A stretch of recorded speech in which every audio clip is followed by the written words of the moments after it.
Today, in our fast-paced modern world, most people associate jousting with the idea of a dashing knight on horseback, wooing adoring maidens and trying desperately to unhorse his opponent at the local Renaissance festival. In reality, this challenging and chivalric martial art has its roots in the rise of the heavy cavalry used in warfare and the impressive tournaments that date back to the 11th century. The tournament was a popular form of entertainment and a highly formal event. It consisted of a series of martial equestrian games where groups of competing knights practiced horsemanship, tactics, and accuracy in simulated combat to help keep them in shape for war. During the sport's heyday, a successful knight could tour Europe's circuit and become quite popular, not only receiving glory and renown, but also grants of money, lands, and titles from generous sponsors. Many knights, such as William Marshall and Ulrich von Liechtenstein, became quite famous and fabulously wealthy thanks to their skill in the tournament. The tournament centered on the melee, a general fight on horseback where thousands of knights were divided into two sides and came together in a grand equestrian charge. Jousting, which was a contest where two knights rode towards one another at high speed, bearing long lances in an attempt to strike one another with the point, was only one component of the tournament. The rules for the martial art of jousting are believed to have been written by Geoffrey de Pirelli for the first recorded jousting tournament, which was held in France in 1066. From there, jousting gained immense popularity with the people of Western Europe. By the 13th century, jousting had spread to Germany, Southern Europe, and England, and eclipsed the melee as the more popular activity. Tournaments in the early Middle Ages were much rougher and less gentlemanly affairs. However, as the sport evolved into the 14th and 15th centuries, the point became to prove your chivalry and prowess, not to kill or maim your opponent. Although rivalries and accidents did happen.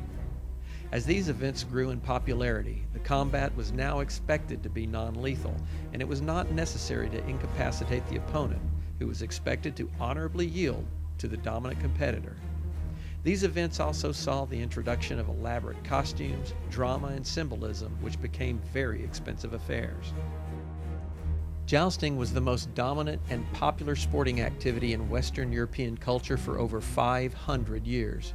However, with the injury or death of some prominent figures such as King Henry VIII of England and King Henri II of France in the mid-16th century, the popularity of jousting declined.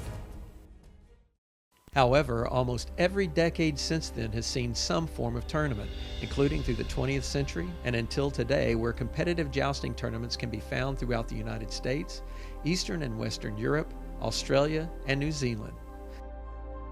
Today, there are several hundred participants in the sport, which, unlike the Middle Ages, holds no gender bias.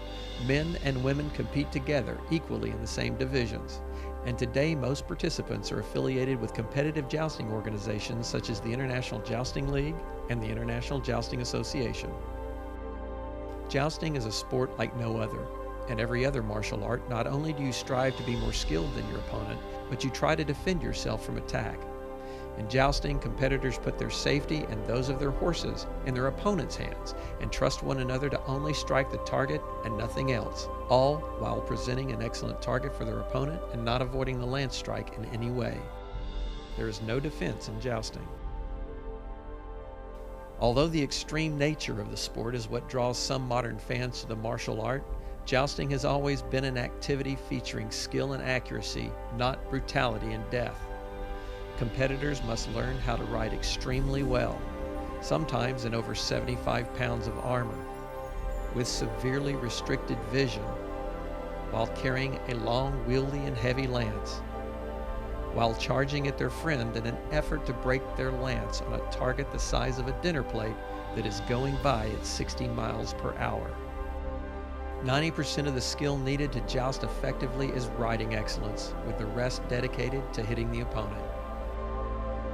Competitive jousting continues to thrill audiences around the world today just like it did 600 years ago, but challenge riders and their horses to be the best equestrian team possible.